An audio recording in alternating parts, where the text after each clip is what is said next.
Hello, j'espère que vous allez bien. On se retrouve dans un nouvel épisode du podcast Wellness Wave. Je suis très très heureuse de vous retrouver aujourd'hui parce que ça faisait un petit moment que j'avais pas fait d'épisode pour le podcast et ça me manquait beaucoup. Vous êtes nombreuses aussi à m'avoir dit que le podcast vous manquait. Je suis désolée. Des fois j'aimerais bien pouvoir multiplier, genre avoir plusieurs clairs pour faire beaucoup de choses en même temps. Mais ce n'est pas faisable pour l'instant. Donc voilà, mais en tout cas j'espère que vous allez bien, que vous avez passé un très bon début d'année parce qu'en fait le temps passe tellement vite. Genre là on est déjà presque fin mars, genre j'arrive pas à croire qu'il y a 3 mois de l'année qui sont déjà passés. Pour celles qui ont la vidéo, vous le voyez, il fait très très beau, très chaud chez moi. Mais aujourd'hui, dans l'épisode du jour, en fait j'avais envie de... Voilà, je vais essayer d'être concise et en même temps je pense que l'épisode va être un peu long parce que j'ai beaucoup de choses à dire, à vous partager. Voilà, il faut vous faire un gros life update. Plus, je vais vous parler aussi de mon métier parce que c'est une question qui revient très souvent sur qu'est-ce que je fais, comment ça marche, les réseaux, les trucs en ligne. Voilà, enfin, je pense que je vais vous expliquer un petit peu les derrière parce qu'on ne se rend pas compte de tout ce que c'est et aussi des bons, des mauvais côtés, voilà, parce que c'est un petit peu idéalisé comme métier, je crois. Et voilà, j'avais juste envie de vous expliquer parce que tout simplement, même s'il y a quelques épisodes sur le sujet, j'en suis sûre, enfin, j'en ai déjà écouté moi-même, mais voilà, je pense que mon expérience peut vous apporter des infos sur mon travail, tout simplement, et voilà, et vous parler un petit peu de ma vie, de mon ressenti, comment je me sens en ce moment, tout ce qui se passe, tout ça, parce que bah il y a des choses à dire. Mais avant toute chose, si jamais vous n'avez pas encore noté le podcast, que ce soit sur Spotify, Apple, etc., n'hésitez pas, ça soutient énormément mon travail, donc voilà, vous pouvez mettre des petites étoiles, ou vous pouvez même commenter, ça me fait toujours encore plus plaisir si je vois un commentaire de votre part parce que bah, ça me donne vos retours sur le podcast. Mais je pense qu'on est bon et qu'on peut démarrer l'épisode. Donc déjà, comment vous dire ?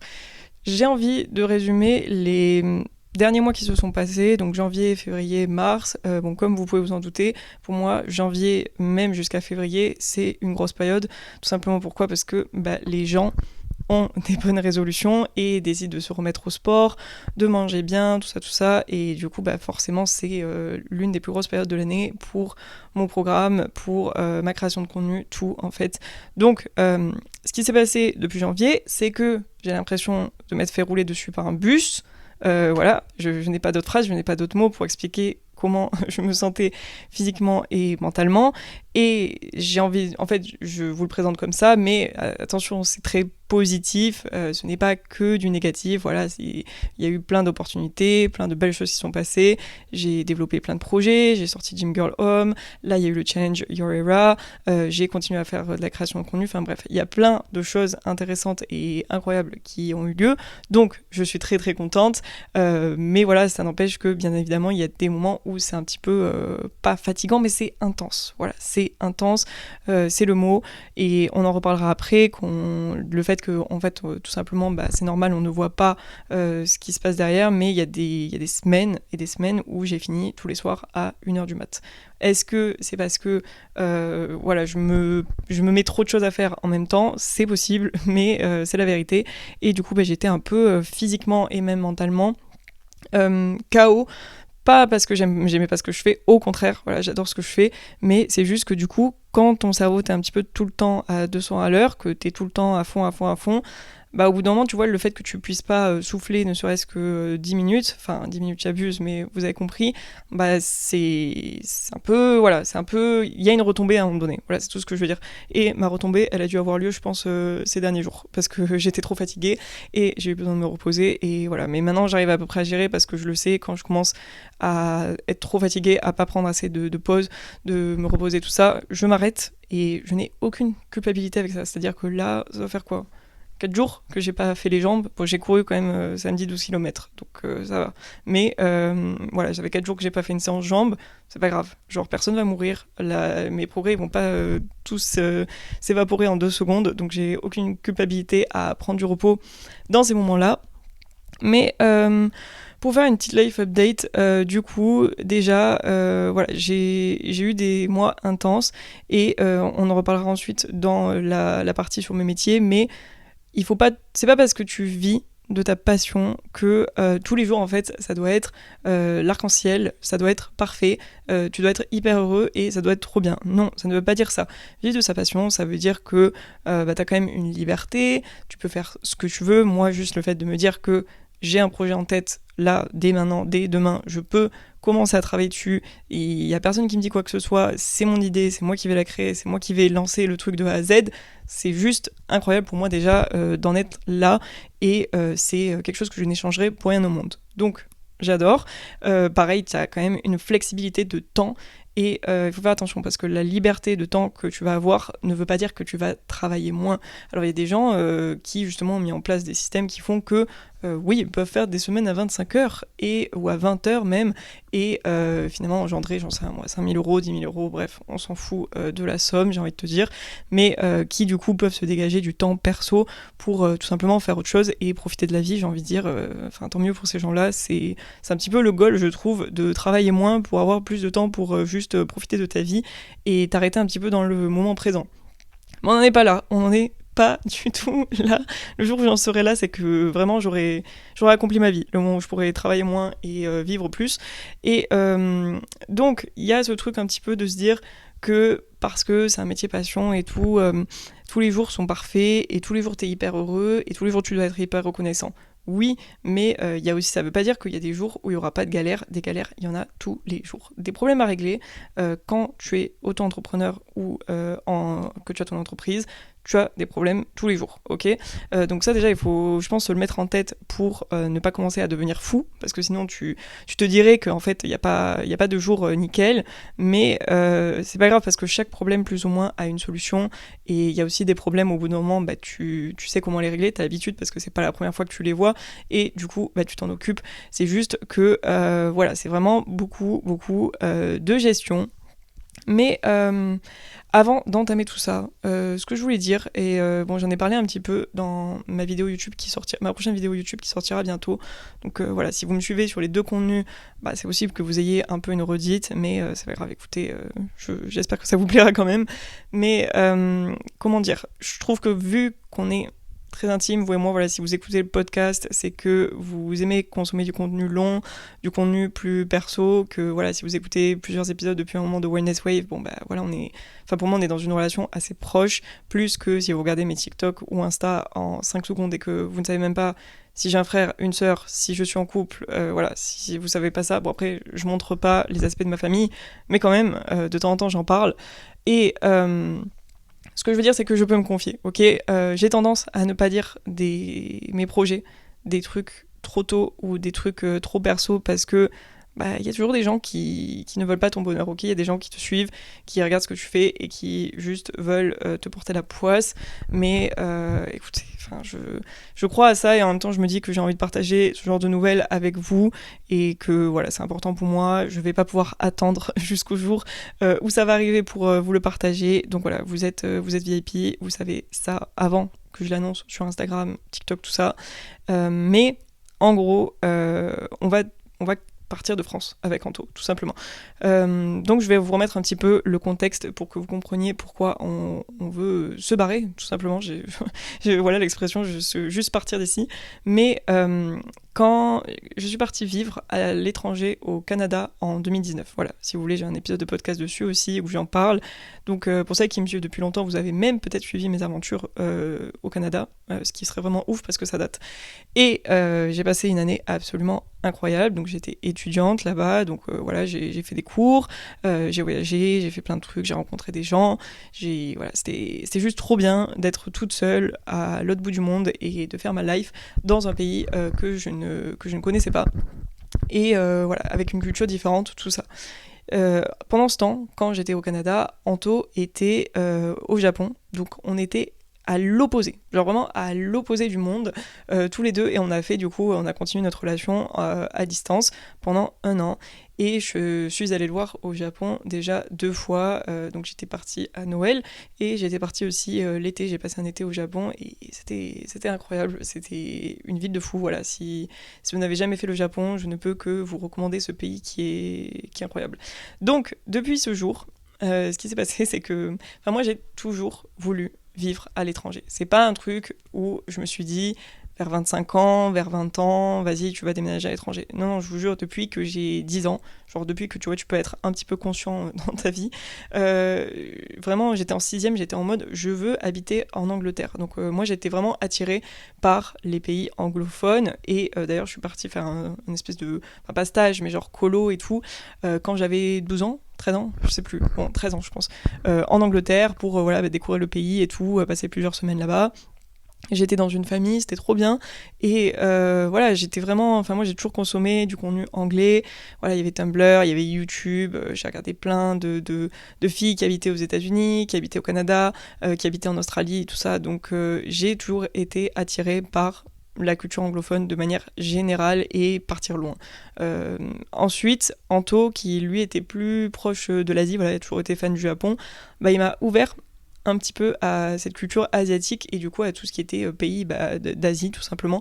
Et c'est vrai que je pense que jusqu'au lycée, le lycée début fac, voilà, moi je me rendais pas bien compte de ce que c'était. Bon, enfin, j'avais une idée du Vietnam, etc. Mais bon, Corée, j'en avais aucune idée. Enfin, c'était pas comme aujourd'hui où, voilà, sur les réseaux, la Corée du Sud, c'est un truc de fou, tout le monde en parle, avec les trucs hyper modernes et tout. Mais ce que je veux dire, c'est que en vrai, quand j'avais 18 ans, la Corée du Sud, c'était pas du tout tendance.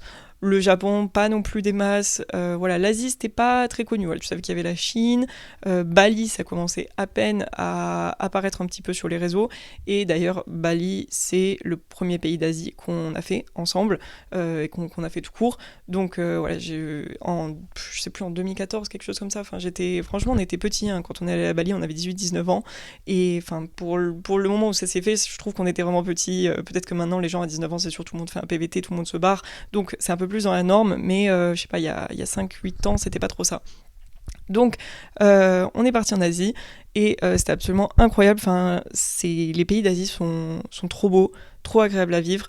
C'est la culture, la bouffe, la météo. Enfin, je veux dire, t'as l'impression que t'es dans la jungle et en même temps il y a la plage. Puis t'as des grosses villes. C'est très, je sais pas. J'adore l'Asie. Le seul truc, c'est que, voilà, malgré tout, c'est une culture qui est très différente de nous. C'est pas comme si, genre, demain, je déménage aux États-Unis. Bon, enfin, je veux dire, je sais que la culture, c'est pas très très différent non plus de l'Europe. Pareil pour le Canada, c'est pas aussi des paysans que l'Asie, où là, il y a vraiment des barrières. Enfin, déjà, il y a une barrière énorme qui est la langue, même s'ils parlent vraiment. Enfin, il y a beaucoup de pays maintenant où ils parlent anglais. Mais voilà, t'as capté ce que je veux dire, c'est pas du tout la même ambiance. Et voilà, bon, moi, Europe, j'aime bien pour un petit week-end, voilà, visiter une petite ville d'Europe et tout, mais ça ne m'a jamais attiré de vivre en Europe. Pourquoi ? Parce que pour moi, malgré tout, la plupart des pays d'Europe, écoutez, on se regarde jeu dans les yeux, on va pas se mentir, il y a des différences, vraiment, mais ça ressemble un petit peu à la France. Voilà, on n'est pas totalement dépaysé. Moi, j'ai envie d'être dépaysé, ok ? Enfin, plus que si j'étais en Europe. Parce que même si tu vas en Espagne, alors voilà, t'as une bonne ambiance pour vivre et tout, il fait chaud, les gens se couchent tard, mangent tard, c'est pas la même culture, mais tu pourrais retrouver quand même cet aspect un peu que la même vie qu'on a en fait en France. Et voilà, je ne suis pas attirée par l'Europe pour déménager. Si je suis en Europe, c'est que je suis en France, c'est que j'habite en France, parce que je considère que malgré tout, avec les voyages que j'ai fait petit à petit, j'ai fini par me rendre compte qu'en Europe, la France, c'est un pays qui est quand même très très bien. Pour plein de raisons, c'est un pays de ouf. Et donc ça c'est notre contexte. Voilà, je suis partie vivre à l'étranger, lui aussi. Et moi, en fait, du coup, à partir de là, à partir du moment où on est parti, en fait, je me suis dit, quand je suis revenue, que je voulais absolument repartir à l'étranger. C'est vraiment, autant lui que moi, je pense qu'on a très très mal vécu le fait de revenir en France et on pensait pas qu'on allait rester encore si longtemps. C'est-à-dire qu'à chaque fois, on se disait, on va retourner vivre à l'étranger. Sauf que tu le dis, et moi-même ça me choque, mais le Canada et le Japon, c'était il y a déjà 5 ans. Donc ça passe très très vite, et ça fait déjà plus ou moins 5 ans qu'on dit qu'on va partir. Sauf que, voilà, je vais pas vous apprendre la vie, mais il y a des fois, tu ne peux pas faire ce que tu veux, ça prend plus de temps que prévu. Moi, en fait, quand je suis rentrée du Canada, en fait je suis rentrée pour Anto. Enfin, c'est-à-dire que Anto, il était obligé de rentrer. Voilà, il devait terminer son master, faire des concours et tout. Donc, enfin, t'es jamais obligé à 100% dans ta vie, mais vous avez compris ce que je veux dire. Lui, il allait rentrer en France et on n'allait pas refaire une relation à distance. Après une année comme ça, on s'était dit, c'est sûr et certain, genre, il faut qu'on qu'on se voit, quoi. Donc, en fait, à partir de là, j'ai décidé de rentrer en France, mais si j'avais été célibataire et si ça n'avait tenu qu'à moi, je serais restée au Canada. Bien évidemment, j'aurais reconduit, enfin, j'aurais trouvé un moyen, en fait, j'aurais fait un PVT, qu'importe, mais je serais restée une année de plus au Canada. Et du coup, je suis rentrée, j'ai fini mon Master 2, il a fini son Master 2, et ensuite, j'ai refait un Master 2. Et voilà, on a tous vécu la même chose. Je pense que ça a décalé le projet et ça a tout simplement chamboulé la vie de beaucoup d'entre nous. Mais évidemment, il y a eu le Covid. Il y a eu le Covid et du coup, avec le Covid, c'était plus compliqué parce que tu pouvais pas du tout bouger. Et moi, pendant ce temps, en fait, pendant le Covid, j'ai fait de nouveau des études. Et ensuite, il y a eu, ça a duré 2 ans à peu près avec les confinements, le fait qu'on puisse pas aller dans des pays, tout ça. Et à ce moment-là, ensuite, on est reparti à Bali vite fait pendant 2 mois. Et même là, c'était tellement compliqué pour prendre les avions. Franchement, j'avais tout expliqué dans mon vlog de Bali, mais ça a été le pire vol de ma vie. Enfin, le pire trajet pour aller jusque dans un pays, tellement c'était n'importe quoi. Avec les conditions de vol, les trucs de visa. Enfin, c'était une cata. Donc voilà, j'espère que maintenant les aéroports et les frontières, ça s'est calmé parce que c'était juste pas possible. Mais tout ça pour dire que voilà, on avait pris 2 mois de pause, vraiment grosse pause dont on avait besoin à Bali. Enfin, moi je faisais mon mémoire, c'était pas drôle du tout, mais voilà, c'était quand même des vacances. Et ensuite, on est revenu, moi j'ai passé mon diplôme de coach sportive, et voilà, et en fait la vie fait que Anto il a trouvé un travail, et ça fait que tu peux pas partir du jour au lendemain comme ça, puis on a plus 18 ans, 19 ans, voilà, on est entre guillemets adulte, voilà, je fais 27 ans cette semaine, genre... À quel moment j'ai 27 ans, genre, j'ai l'impression que j'avais 17 ans hier, et c'était il y a 10 ans. Donc ça me fait un peu bizarre quand même, je vous avoue. Après, j'ai pas de mal avec le temps qui passe, ça serait pour un autre épisode, mais j'ai pas trop de mal avec l'âge, dans le sens où, tu sais, t'es vivant, chaque année c'est une année de plus, tu peux faire des trucs. Je pense chaque période de ta vie, il y a un truc cool qui se passe, et il faut pas diaboliser comme ça le fait de prendre une année de plus. Bref, ça c'est pas pour cet épisode, parce que j'ai pas assez de place dans ma carte mémoire, vous avez pas assez de temps pour écouter tout ça, donc on en reparlera plus tard. Bref, tout ça pour vous dire que, en fait, ça fait un moment en fait qu'on rêve de partir de nouveau, mais déjà on ne savait pas exactement où, parce qu'il faut savoir que Anto et moi, on avait vraiment des envies différentes et ça a évolué petit à petit.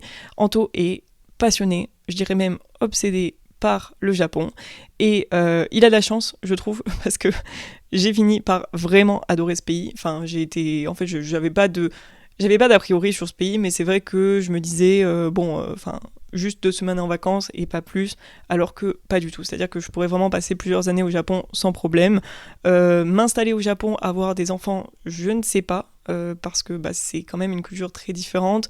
Ça voudrait dire aussi qu'il faut que j'apprenne une nouvelle langue. J'ai un peu la flemme, je vous cache pas, d'apprendre le japonais, parce que je suis pas assez passionnée du japonais pour ça, mais bon...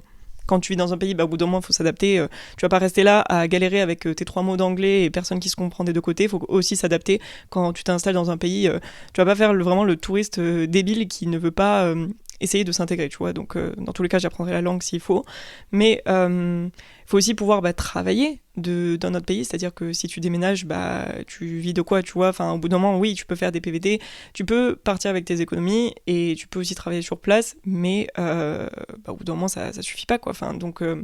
moi, c'était mon but et je suis très contente et pour l'instant, ça se passe bien. Mais du coup, je peux faire mon travail de n'importe où, littéralement.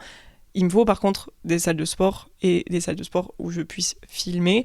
Donc je ne suis pas retournée au Japon depuis que je fais tout ça, donc je pourrais pas dire. Mais je pense que ça reste quand même relativement compliqué. Après, Tokyo c'est grand, c'est une grande ville. Il y a beaucoup de salles de sport, mais je pense que tu ne peux pas filmer dans la majorité des salles de sport. Voilà, il faut se couvrir, il faut s'habiller d'une certaine façon, je pense, tout ça. Donc c'est encore des choses assez différentes.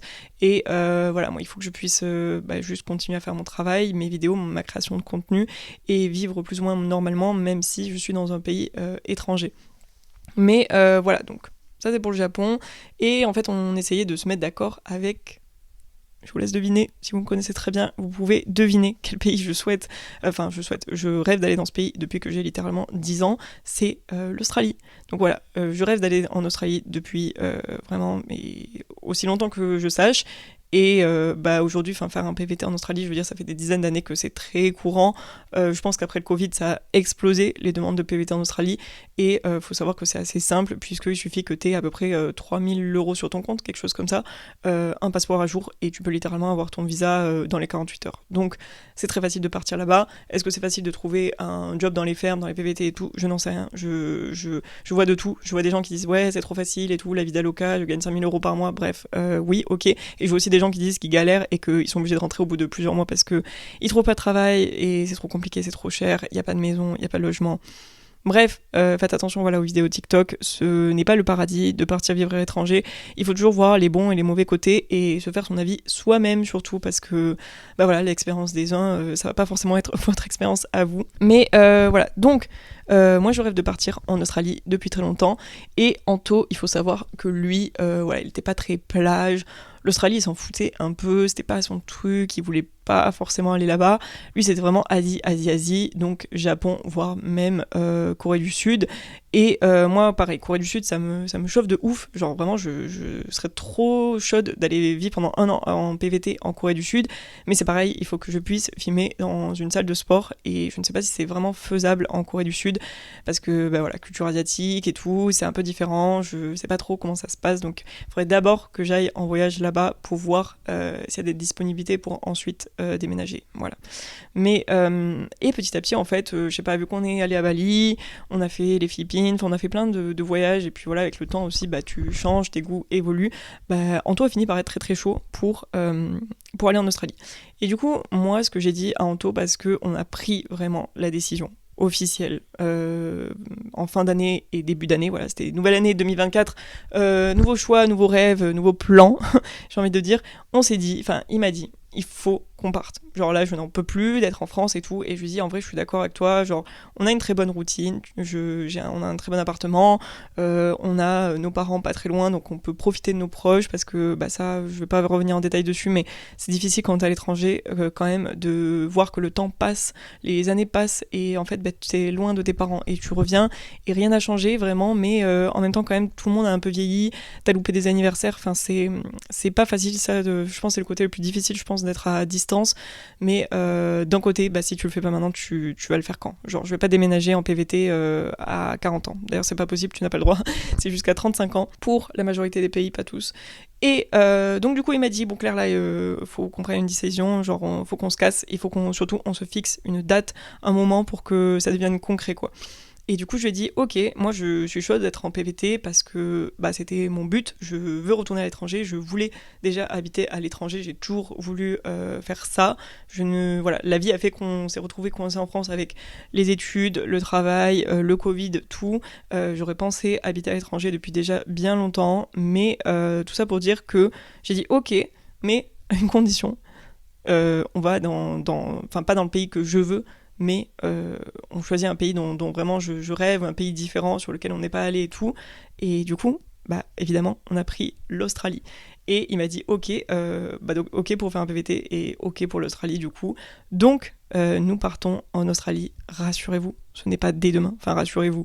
Je sais pas pourquoi je vous dis ça parce que vous en fait vous avez absolument rien à préparer et surtout je pense que le contenu va être incroyable parce que je sais pas si vous connaissez bien l'Australie, mais la scène fitness, recettes healthy, acai bowl, la plage, bronzer, le surf, tout, les animaux, ça a l'air juste ouf. Donc je veux dire, niveau création de contenu, pour moi c'est littéralement parfait, c'est le pays parfait et tout simplement, juste en mode de vie, je veux dire c'est littéralement, tu peux aller prendre ton café, le soleil se lève super tôt, tu peux aller à la plage, tu peux faire du sport, tu peux manger des acai bowls, des avocados toast, bref, c'est vraiment trop trop bien. Tu peux voyager en Asie parce que c'est pas très loin de tout, t'es pas loin de Bali, t'es pas loin du Japon, de Hawaï, bref, c'est...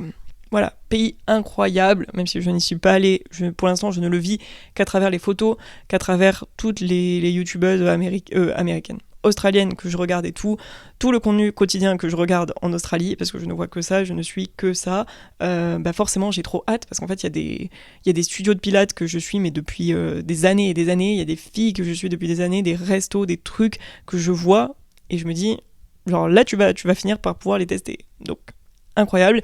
Et du coup, on s'est fixé quand même le temps de vraiment bien préparer tout ça, plus d'économiser parce que je sais pas si... Oui, tu peux partir avec 3 000 € en Australie, mais enfin, ça coûte quand même très très cher la vie là-bas. Ça dépend dans quelle ville tu vas, mais j'ai quand même envie d'aller à Sydney, j'ai envie d'aller sur la Gold Coast, j'ai envie d'aller visiter Melbourne, de pouvoir voilà être bien quand j'y suis, de pas être en mode backpack et auberge de jeunesse absolument tout le temps parce que ça voilà c'est pas possible. Moi aussi certes je travaille depuis mon ordinateur et de n'importe où, mais il y a des moments où t'as besoin d'être dans de bonnes conditions. Enfin faut que tu sois dans ta routine, dans un appart tranquille. Donc je pense que ce qu'on va faire c'est que on va essayer de rester plusieurs mois à certains endroits de temps en temps. Par exemple je sais pas moi 2 mois à Sydney, ce genre de choses, quitte à ce qu'on se mette en coloc avec d'autres gens, mais quelque chose qui puisse nous permettre d'avoir un minimum de routine et de travailler. Bref, ça fait déjà 25 minutes que je vous parle de tout ça. Écoutez, je vous avais dit que j'avais beaucoup de choses à vous raconter, donc voilà, je suis désolée aussi si cet épisode va durer un petit peu plus longtemps, mais il fallait que j'explique quand même tout ça.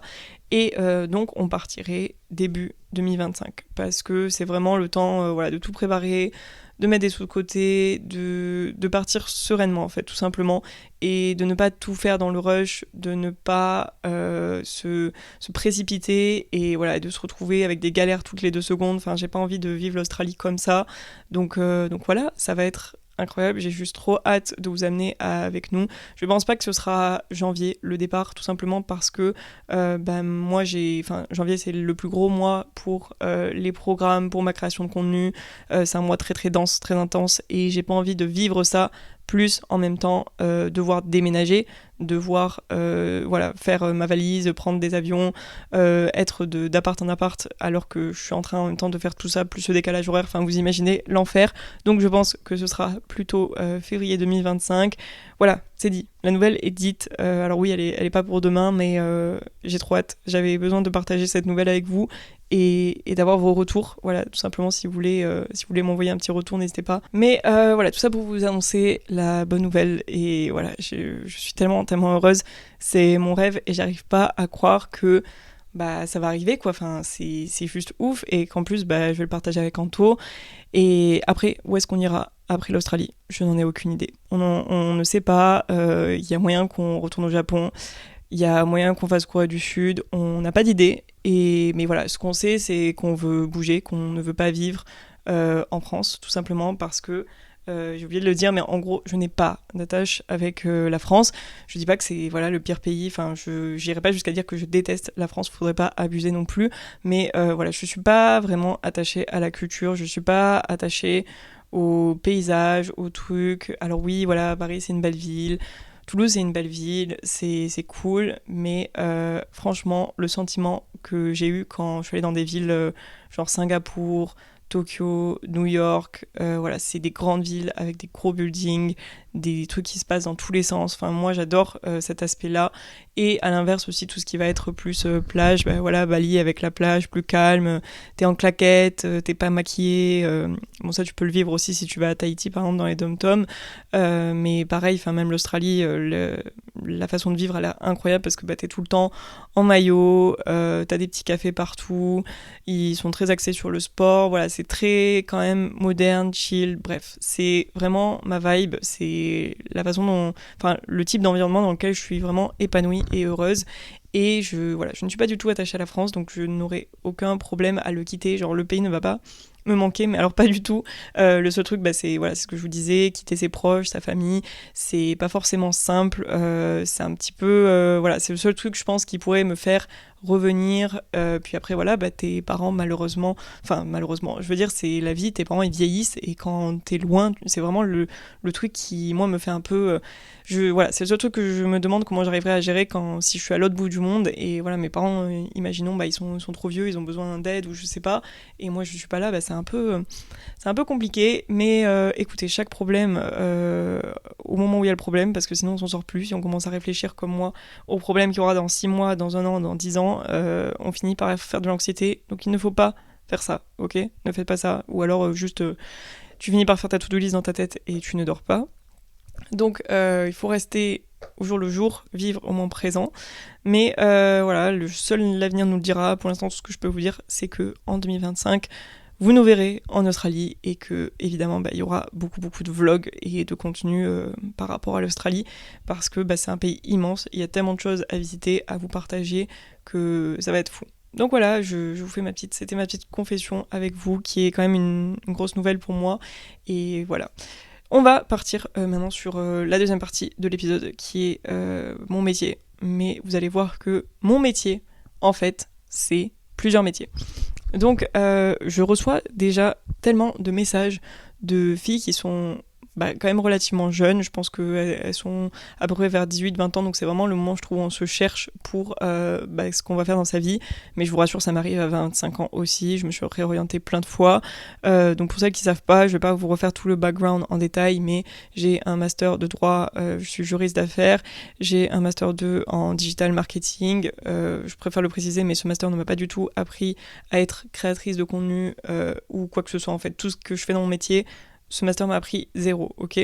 Je suis quand même contente parce que je ne suis pas allée dans une école privée pour le faire, donc j'ai pas payé 5000 balles l'année, mais quand même, c'était juste une année de souffrance, je vais pas revenir dessus, mais...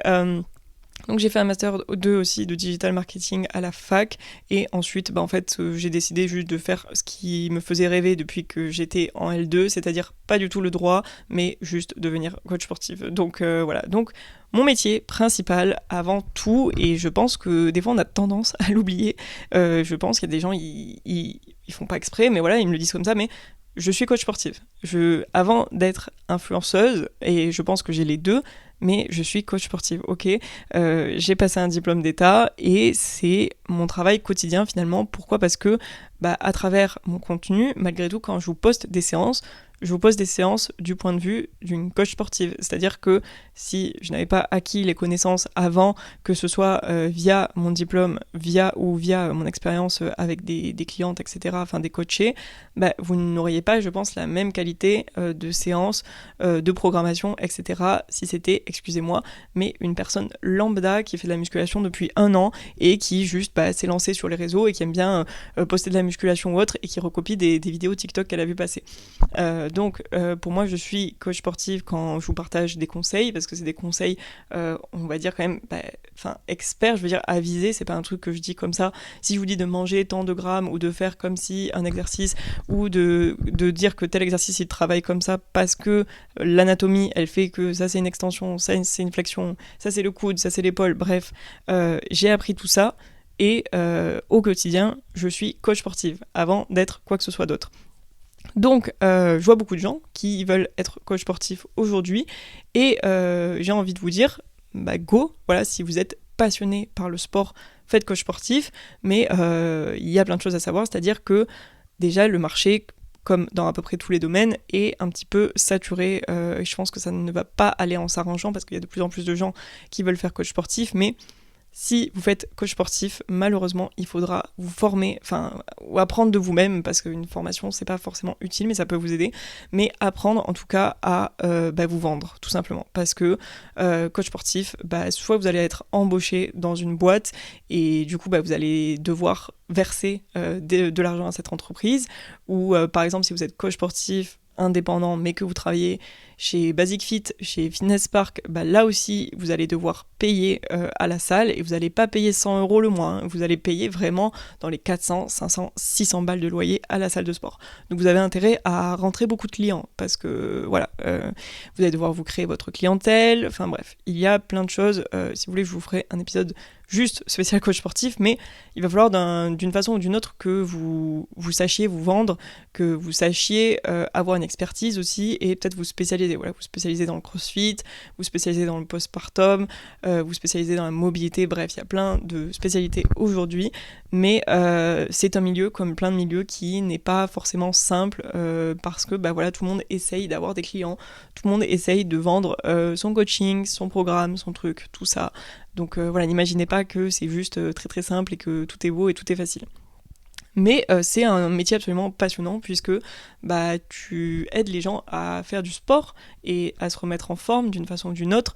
Tu les aides à se sentir bien dans leur corps, à avoir de l'énergie, à augmenter leur perf.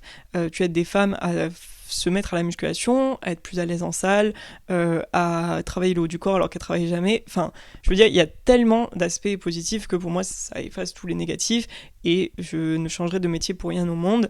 Et d'ailleurs, même, je peux vous dire, si dès demain, l'influence ne marchait plus de mon côté, si mes programmes ne marchaient plus, si, je sais pas, bref, Internet ne marchait plus, je vous assure que j'irai pas faire juriste, j'irai pas faire du digital marketing, j'irai faire coach sportif, tout simplement. J'irai soit dans une salle, soit j'ouvrirai ma salle ou un truc en coaching privé, mais je me débrouillerai pour faire un métier en lien avec le sport et le bien-être, parce que c'est ce qui me passionne et c'est ce que j'adore. Donc voilà pour mon métier principal qui malgré tout demande une expertise, donc un diplôme, de l'expérience, parce que chaque personne est différente et il n'y a que en voyant des gens, en prenant leurs problématiques, que tu te formes petit à petit.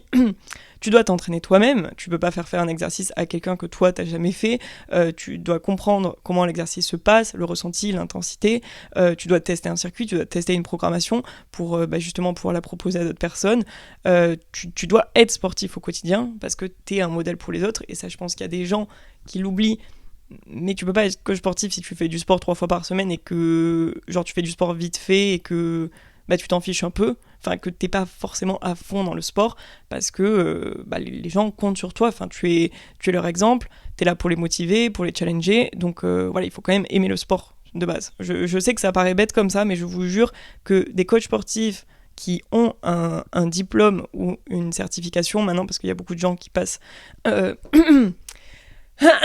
j'en perds ma voix, qui passent des petites certifications en ligne qui, je vous le dis, ne sont pas légales. Légalement, t'es pas du tout coach sportif, c'est comme si t'avais rien, mais qui quand même coach, je sais pas comment ils arrivent à faire payer les gens, mais ma foi, vous choisissez votre coach, j'ai envie de dire, et qui ne sont pas du tout sportifs. Je suis désolée.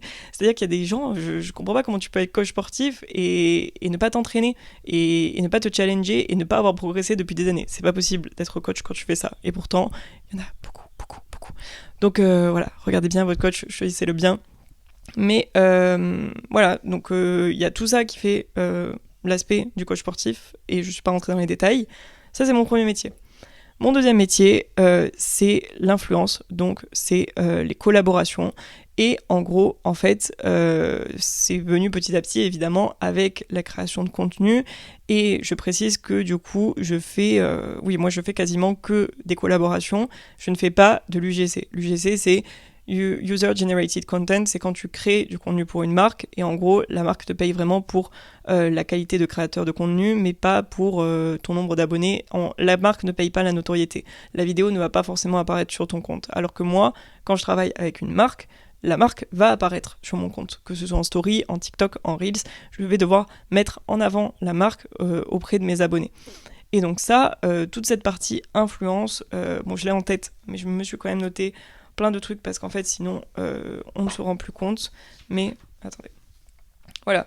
La création de contenu, dans un premier temps, c'est être auto-entrepreneur. Donc, être auto-entrepreneur, là, je pourrais faire un épisode entier dessus, mais faut créer un statut. Tu vas pas toucher de l'argent comme ça et dire aux impôts « Ah ben, on verse de l'argent ». Non, il faut que tu aies un statut juridique. Donc déjà, il faut se plonger dans ce truc qui est l'administratif français, l'aspect juridique français et tout ça, pour créer un statut qui te permet de recevoir de l'argent, de faire des factures, de signer des contrats, etc. Donc, je disais, la première partie pour un créateur de contenu, déjà, voilà, c'est créer votre statut d'auto-entrepreneur et tout. Et pour moi, ça a été assez simple, mais je connais des gens pour qui ça a été très très compliqué. Et voilà, enfin c'est trop, il y a des trucs qui sont trop mal faits, il y a aussi des trucs qui sont pas clairs. Par exemple, moi, j'ai vraiment, il y a un menu en fait déroulant où tu peux mettre pourquoi tu exerces, etc. Donc moi, par exemple, j'avais mis créateur de contenu ou influenceur. Voilà, il y avait influenceur, ça existait déjà. Et en fait, ça m'a mis dans édition de presse et de journaux. Enfin, les gars, j'écris pas dans la presse, j'écris pas des articles de blog, je fais vraiment de la création de contenu. Enfin, en 2024, tu vois, c'est censé... à l'époque, c'était quand même déjà 2023-2022, mais quand même. Et du coup, voilà, il y a plein de trucs comme ça qui sont trop mal faits, qui sont très pénibles. Et du coup, il y a toute cette partie administrative quand même que tu vas te taper quand t'es créateur de contenu, à moins que vraiment tu payes quelqu'un pour le faire. Ça existe, hein, il y a des sites qui te permettent de y créer tout ça à ta place, mais ça a un coût, et voilà, ça dépend, parce que si tu commences pas à dégager de revenus, tu vas pas le faire, et voilà. La deuxième partie, c'est gérer ses collabs. Donc gérer ses collabs, c'est vraiment négocier en fait avec les marques. Donc très souvent, moi, c'est une marque qui m'envoie un mail. C'est assez rare que je contacte une marque parce que ça m'arrive vraiment si j'ai envie de tester une marque ou quoi. Mais très souvent, en fait, si tu contactes une marque, tu vas être dans la position, on va dire, faible pour négocier parce que la marque sait déjà que tu veux absolument travailler avec eux et que du coup, elles vont pouvoir se permettre de t'envoyer soit un produit gratuit, soit, entre guillemets, de t'exploiter. J'aime pas trop ce terme, mais quand même, des fois, c'est la vérité. Alors que si c'est une marque qui te contacte, c'est qu'à la base, elle veut quand même ta façon de filmer, ta façon de créer du contenu et tout. Et du coup, c'est toi qui es un petit peu en position de force pour négocier, même si c'est pas toujours le cas. Franchement, il y a beaucoup de marques aujourd'hui qui essayent de te douiller et qui arrivent parce que y a énormément de créateurs de contenu. Donc j'ai envie de dire que si tu dis non, ils trouveront un autre créateur de contenu. Ça marche un petit peu comme ça aujourd'hui. Donc il y a toute la partie email, donc voilà, tu reçois des emails, bien analyser l'email et répondre, etc. Enfin, je ne vais pas vous apprendre à faire des emails, mais tu as quand même cette partie-là, à moins que tu la délègues à une agence. Personnellement, je gère mes collabs, donc c'est moi qui gère la partie email et qui est derrière quand j'ai créé une marque. Il y a la partie négociation. Je connais quand même mon métier, mais c'est juste que j'ai noté pour ne rien oublier, pour essayer de vous donner le plus de détails possible. Donc il y a la négociation, voilà, faut être... en fait, t'essayes de gérer ton bif, tu vois ce que je veux dire, de dire ok, moi c'est tel prix, et la marque elle va toujours te dire plus ou moins en dessous, et du coup tu vas dire ok, mais du coup je vais faire que ça, ou alors je vais pas faire cette partie en ads, ou je vais faire que 2 vidéos au lieu de 3, enfin bref, il y a plein de choses qui se négocient, et ça il y a pas de manuel, hein, tu vas l'apprendre, soit tu vas apprendre sur le tas, maintenant il y a forcément des formations un petit peu plus sur l'influence et tout ça, mais il faut savoir que les prix, les tarifs, les trucs comme ça reste un petit peu quand même secret. Il y a même beaucoup d'influenceurs qui travaillent avec des agences et la marque, elle ne pourra pas avoir ses tarifs comme ça, il faudra vraiment que ça rentre dans la négociation pour ensuite avoir le brief, le portfolio, tout ça, bref. Il y a aussi, d'ailleurs, créer son portfolio, donc ça c'est vraiment, tu vas créer un document en PDF avec qui tu es, ce que tu fais comme type de contenu, les marques avec qui tu as déjà travaillé, quels sont tes réseaux principaux, tes statistiques, parce que voilà, les marques, elles veulent vraiment savoir tes statistiques. Est-ce que tu as plutôt une communauté de femmes ou est-ce que tu as une communauté de 90% d'hommes? Dans ce cas-là, je vois pas trop l'intérêt de présenter des shorts de sport si tu as une communauté d'hommes par exemple, mais voilà, faites attention quand vous créez votre communauté, c'est très très important le genre et l'âge de votre communauté. Donc voilà, je suis très heureuse d'avoir une communauté de femmes parce que je pense que les marques ne me feraient pas autant confiance si mon compte c'était 50% ou 60% de mecs. Ensuite, il y a la partie évidemment créer avec la marque. En fait, vous allez discuter de qu'est-ce que vous allez créer. Donc moi, je propose des idées. Je pense que je pourrais filmer une recette comme ça, un Get Ready With Me. Je vais mettre telle scène, je vais mettre le produit comme ça en avant. Donc il y a toute cette partie de création. Ensuite, il y a le fait de faire la vidéo ou les photos en question. Et ensuite, il faut que tu reviennes vers la marque pour que la marque, elle te valide tout ça.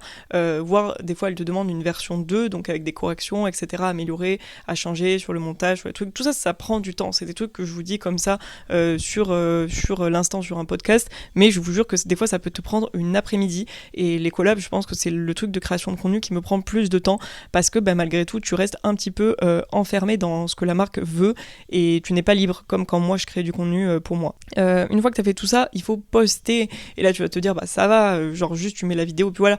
Faut vraiment, moi je fais toujours très attention parce que tu as plein de conditions, donc il faut voir qu'est-ce que tu dois mettre dans la vidéo, qu'est-ce que tu dois mettre dans la description, est-ce qu'il y a des choses que tu dois mentionner, tu dois toujours écrire collaboration rémunérée et tout ça, est-ce qu'il y a des offres en particulier dont tu dois parler, quel lien tu dois mettre, il y a des dates, des jours, il faut quand même être un minimum carré sur ça. Si t'es un peu en mode je collabore avec une marque mais je m'en fiche un petit peu de ce qu'elle m'a indiqué qui est obligatoire dans le brief, les conditions, les hashtags, l'heure à laquelle poster, le jour et tout, au bout d'un moment tu vas plus avoir de collab ou en tout cas tu vas pas continuer de travailler avec cette marque parce que tu ne respectes pas les conditions. Mais voilà, c'est des choses à tenir compte parce que des fois je suis avec d'autres gens, je sais pas, je fais un samedi soir et en fait je dois poster une collab à ce moment-là à 18h avec un truc en particulier, donc c'est un truc qui rentre en compte. Deuxième chose, dans la création de contenu, c'est l'imaginatif, le créatif, tout ça. Il faut constamment travailler sur ses idées, donc il faut avoir des idées, ça fait partie de mon travail. Au quotidien, il faut que j'ai des listes d'idées, de la création, tout ça. Et ça peut paraître bête comme ça, mais c'est pour ça que c'est un métier qui, pour moi, a besoin à des moments de pause. Tu ne peux pas avoir des idées de fou 10 fois par jour, tous les jours, pendant des mois et des mois. Et malheureusement, c'est ce que demandent les algorithmes des plateformes aux créateurs de contenu, c'est de poster tout le temps, en story, en photo, en vidéo, en tout, et d'être tout le temps hyper créatif, hyper imaginatif, sauf qu'au bout d'un moment, tu satures. C'est comme si tu demandais à quelqu'un, c'est comme si tu demandais à Nekfeu ou Orelsan de créer un album absolument incroyable. Je me compare pas à Nekfeu ou Orelsan, attention, voilà, il y a moi et il y a eux. Voilà. Mais ce que je veux dire, c'est que voilà, c'est pareil, c'est comme si tu demandais à quelqu'un qui fait de la musique tous les jours presque de créer une nouvelle musique. Et c'est d'ailleurs, je pense que ce que les maisons de disques maintenant, elles demandent aux musiciens, enfin aux chanteurs et tout, de tout le temps créer des sons qui sont comme ci et comme ça. En plus, tu vois, t'es vraiment dans un cadre maintenant parce qu'il y a des trends, il y a des façons de faire et du coup, t'es pas totalement libre parce que sinon, bah, ton contenu, des fois, il marche pas. Enfin, l'aspect créatif a vraiment été bousillé, j'ai envie de dire, par les algorithmes et c'est vraiment dommage. Donc il faut à la fois essayer de faire son truc original, un truc comme toi t'aimes et de ne pas non plus se pousser à bout, mais t'es quand même obligé de poster tout le temps et voilà, donc faut être imaginatif, faut innover, donc il faut essayer d'avoir un peu un esprit où tu vas te dire bon, je sors un peu des cases, ok, ces vidéos TikTok comme ça on les a vues et tout, mais j'essaye de faire un truc un petit peu différent. Aujourd'hui c'est quand même compliqué bien évidemment, enfin je veux dire personne n'a rien inventé, ok, en 2024 voilà, tout a déjà plus ou moins été fait, les façons, enfin les textes, les polices, les couleurs, les façons de monter, les idées de création de contenu en eux-mêmes, et c'est des trucs qui tournent en boucle, et voilà, enfin personne n'a inventé un Get Ready With Me, ou un What I Eat in a Day, ou voilà, c'est des choses qui se font de base, et voilà, mais c'est juste amener un petit peu ta personnalité et ta façon de créer dedans, tout simplement.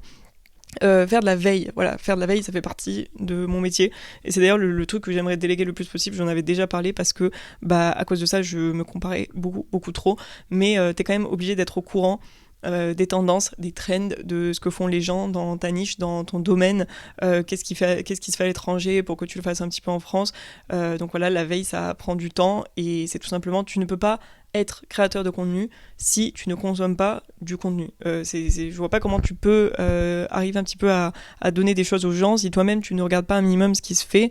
Voilà. Ensuite, il faut poster. Alors ça, je pense que c'est la partie aussi où on se dit oh, c'est bon, tranquille, je vais reposter une vidéo, ça prend 2 minutes. Non, je vous jure que tout ce qui va être publié, le contenu en lui-même, juste cette partie-là, ça peut me prendre 1 heure. Et encore 1 heure, je suis gentille. Des fois, ça me prend 2 heures. Quand je commence à poster souvent, moi, le moment très très intense de ma partie création de contenu, elle commence vers 17h30, 18h. Parce que du coup, bah, je vais mettre la vidéo. Des fois, il y a des problèmes de musique. Des fois, il y a des problèmes de texte. Des fois, il faut que je remette le texte dessus et tout pour être sur la plateforme. Il faut que j'écrive la description, les hashtags, que je tag certains trucs et tout, que je republie en story. Tout ça, je vais le faire sur une plateforme. Ça va me prendre, allez, bien 15-20 minutes. Et ensuite, je vais le repartager sur d'autres plateformes. Donc, je télécharge, je le réexporte, je réécris tout, et vraiment je vous jure que ça peut prendre 1 heure, 1 heure et demie, 2 heures, ça m'a déjà pris 2 heures parce qu'il y a des bugs, parce qu'il y a un problème, parce que la musique au final ça allait pas, c'est vraiment comme ça plus ou moins tous les jours, donc ça me prend pas juste 5 minutes, et je le sais parce que très souvent, bah voilà, quand on a... j'ai une crampe. Quand on a des potes, ou enfin pas mes potes, mais genre, enfin des fois quand il y a des gens chez moi ou autre, et que je suis en train de faire ça, genre les gens en fait ils se disent ah mais en fait depuis 2 heures elle est sur son téléphone, genre elle scroll, mais pas du tout. Genre vraiment je fais mon travail, juste je poste mon contenu et ça me prend une plombe, et voilà, je pense que c'est sous-estimer le temps passé pour juste poster. Ensuite tu as tes factures, donc voilà, il faut que tu fasses tes factures, tes devis, et que tu gères tout ça avec les marques. Et ensuite il y a la partie expertise dans ton contenu. Qu'est-ce que tu vas présenter? Est-ce que tu vas faire du contenu plutôt divertissant, du contenu avec des conseils? Dans ce cas-là, il faut vérifier tes conseils, il faut bien les choisir, il faut bien les amener, il faut créer du contenu qui explique du début à la fin. Donc c'est quand même une certaine expertise que tu donnes dans une niche en particulier. Ensuite, on passe au script. Donc tu as tout un travail de script, en particulier si tu vas faire des vidéos un petit peu plus longues, donc des vidéos YouTube, même un podcast. Bon là j'ai pas vraiment de script, mais ça peut m'arriver d'avoir un script sur certaines choses. Pareil sur un Reel, si tu veux vraiment faire un truc très éducatif ou avec toute une histoire derrière, bah, tu vas écrire un script plus ou moins avec les différentes étapes, les différentes histoires, les points clés, les tips, tout ça. La partie vidéaste, donc il y a déjà toute la veille sur quel matériel choisir. Est-ce que tu vas avoir tel appareil photo, tel micro? Est-ce que tu as besoin de lumière? Est-ce que tu as besoin de rajouter tel truc pour que ça rentre bien sur la vidéo? Enfin, il y a toute cette partie-là où personne ne t'apprend. Il n'y a pas quelqu'un qui va te dire il faut que tu achètes ça ou ça c'est mieux et tout. Enfin, tu peux retrouver des avis sur YouTube maintenant, mais à la fin, c'est quand même toi qui dois choisir. La partie angle, est-ce que je filme plutôt de ce côté? Est-ce que j'essaye de varier les angles pour que ce soit plus dynamique? Est-ce que je filme d'en haut? Est-ce que j'essaye de changer un petit peu le point de vue? Tout ça, c'est une partie, c'est la partie vraiment vidéaste pure. Avoir assez de luminosité, donc filmer dans un lieu où c'est agréable pour les personnes de regarder, la qualité de ta vidéo, enfin bref. Tout ça, c'est la partie vidéaste qui est quand même complexe. La partie montage, donc là, choix de ton logiciel, apprendre à se servir du logiciel. Un logiciel de montage, bon, CapCut ça va, un logiciel de montage genre Final Cut Pro, j'utilise pas la suite Adobe, mais je sais plus le nom de Adobe, c'est très très compliqué, je pense que c'est même plus compliqué que Final Cut. Quelle musique tu mets, donc je trouvais des musiques libres de droit, comment tu les mets, où est-ce que tu les mets, pour qu'il y ait le tempo, tout ça. Le texte, le texte est très important, même quand tu vas parler sous une vidéo, tu vas mettre des sous-titres. Alors Dieu merci maintenant, CapCut a inventé les sous-titres automatiques, mais il faut quand même vérifier parce qu'il y a toujours des fautes, il y a toujours des trucs, des fois il y a des problèmes de timing, donc tu vas passer du temps à faire du texte, des sous-titres, tout ça. Le voice-over qui, pareil sur une vidéo, des fois tu vas vouloir expliquer avec juste les images dessus. Bah là tu vas prendre ton micro et tu vas recommencer 10 fois pour dire une phrase complètement simple et bête, mais tu vas recommencer 10 fois parce que t'arrêtes pas de faire de bugger. Donc voilà, un voice-over, ça peut te prendre entre 1 à 2 heures, ça dépend de la durée de la vidéo, de ce que tu dois dire, tout. Les transitions sur tes vidéos, est-ce que tu zoomes, est-ce que tu dézoomes, est-ce que tu donnes certains effets pour que ce soit un peu plus saccadé, un peu plus dynamique. Bref, ça c'est juste la partie montage. Je continue, parce que tout ça c'est la partie vraiment création de contenu qui n'est pas terminée. Et donc déjà tu dois vraiment maîtriser tout ça.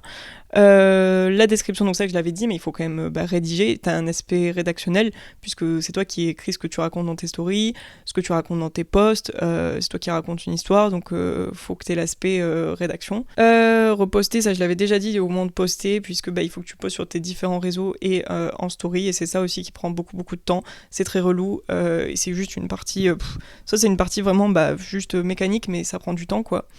La deuxième partie du créateur de contenu, pour moi, slash influenceur, c'est la partie community manager, tout simplement, puisque non seulement tu crées, mais tu vas devoir aussi gérer ta communauté, tes réseaux et ta stratégie. Donc tu dois répondre aux commentaires.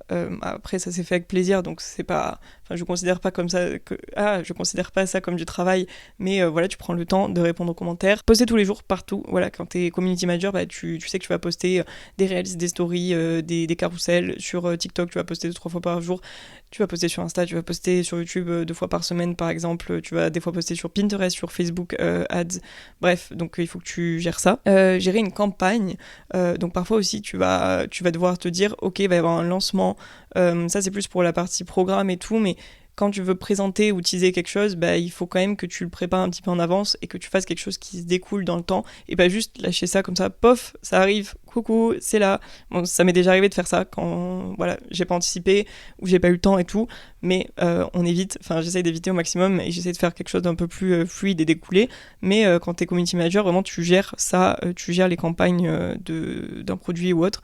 T'as une stratégie de com', quand tu vas faire un lancement, quand tu vas faire un event, des collabs, des concours, tout ça c'est des choses qui se réfléchissent un petit peu dans ton planning.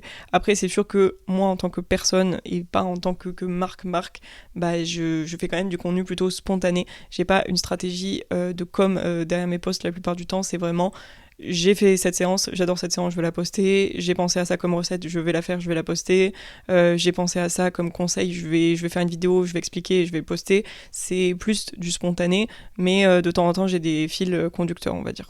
Donc ça c'était pour du coup mon métier de coach et ensuite mon métier de créatrice de contenu / influenceuse, voilà. Donc ça c'est vraiment tous les aspects que ça comporte, pour ne pas rentrer dans les petits détails, mais en tout cas vous avez un petit peu mieux, je pense, une vision de ce que c'est concrètement. Et on passe maintenant à la partie la plus importante, je pense, et c'est pour ça que que c'est la partie à laquelle je consacre la majeure partie de mon temps, même si la création de contenu, ça me prend toutes mes journées, etc. Mais il y a aussi cette partie-là qu'il ne faut pas négliger, puisque je suis coach, je suis créatrice de contenu, mais j'ai surtout des programmes sportifs en ligne et c'est énormément de travail. Et voilà, et donc je pense que je vais vous expliquer un petit peu plus en détail ce que ça englobe, mais j'ai mis du temps un petit peu à réaliser qu'en fait, je fais vraiment, réellement, le métier, je fais à moi seule le métier d'une équipe qui aurait dans une entreprise. Donc c'est pour ça qu'il y a des jours où je suis un peu en mode waouh, parce qu'il y a tout ce qui concerne le programme, plus la création de contenu, plus tout ce qui est partie un peu sportif, tout ça, qui fait que ça fait beaucoup pour une seule personne, pour ma journée. J'aimerais bien qu'il y ait 46 heures dans une journée, mais ce n'est pas possible. Donc, pour les programmes sportifs, c'est pareil que quand on crée du contenu, il faut créer un statut juridique. C'est-à-dire que tu ne peux pas vendre un produit, un service, même si c'est en ligne, même si c'est quelque chose que tu fais de toi-même, tout ça, sans avoir un statut juridique. Tu ne peux pas recevoir de l'argent sans personnalité derrière. Donc, il y a plusieurs possibilités qui s'offrent à toi quand tu veux vendre tes services ou tes produits. Et déjà, la première étape, c'est de savoir laquelle choisir parce que c'est pas forcément simple. Tu peux soit créer une entreprise, donc ouvrir une société. C'est la même chose, ce terme juridique. Et il y a plein de types de sociétés possibles, SARL, SASU, il y en a plein, SI. Où tu peux être auto-entrepreneur et quand même vendre des produits ou des services. En fait, il faut comparer les deux, ça dépend de chaque situation qui fait que l'un ou l'autre va être plus avantageux. Donc pour moi, ça rejoignait aussi ce que je faisais dans la création de contenu, c'était plus simple d'être auto-entrepreneur, donc j'ai en gros le même statut d'auto-entrepreneur. Désolée si j'ai la voix cassée, je sais pas pourquoi j'ai dû attraper froid ces jours-ci. Mais donc du coup, voilà, j'ai mon statut d'auto-entrepreneur, c'est avec ça que je vends mes programmes, mais bien sûr à l'avenir, mon but c'est que ça grossisse, et si ça grossit, en fait, dans tous les cas, au bout d'un certain chiffre d'affaires, tu es obligé de créer une entreprise. Tu ne peux plus rester auto-entrepreneur et dégager ce chiffre d'affaires-là par an.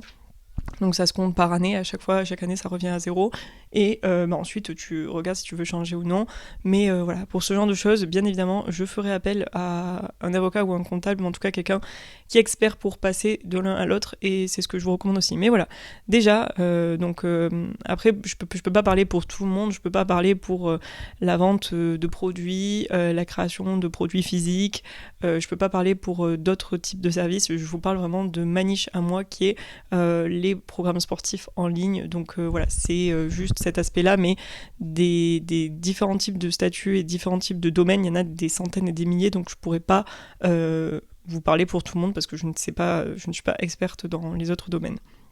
Donc, il y a le dépôt des papiers, il y a ton choix de paiement, donc tu dois aussi choisir comment tu payes tes charges. Ne pensez pas aussi que ça c'est encore une autre partie, mais vraiment l'argent qui te revient, tout ne rentre pas dans ta poche. Voilà, il y a une différence entre chiffre d'affaires et ce que tu te reverses, puisque du coup tu payes sur ce que tu gagnes des frais assez importants que tu reverses à l'État. Et encore une fois, moi j'ai rien contre le fait de payer des frais. Voilà, t'es en France, tes routes elles sont bien entretenues, t'as un système de santé qui te protège bien. En revanche, quand t'es auto-entrepreneur, tu peux aller te faire voir pour avoir du chômage ou une retraite correcte derrière, alors que tu payes des charges, on va pas se mentir, d'enculé. Donc c'est assez relou.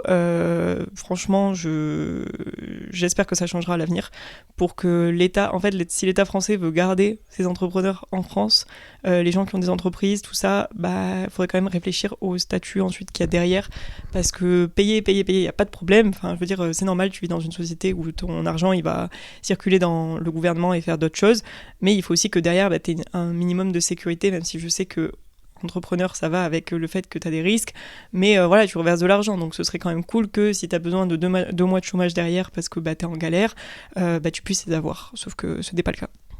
Donc voilà, tu choisis aussi comment tu payes, est-ce que c'est toi qui payes, est-ce qu'on te prélève, est-ce que tu veux faire ça tous les mois, est-ce que tu veux que ce soit au trimestre, c'est plein de choses qu'on ne t'apprend pas, donc tout ça en fait c'est à toi en amont avant de créer quelque chose comme ça, de t'organiser, de l'apprendre et tout, et c'est du travail et c'est du temps que tu dois investir de ta personne pour faire ça.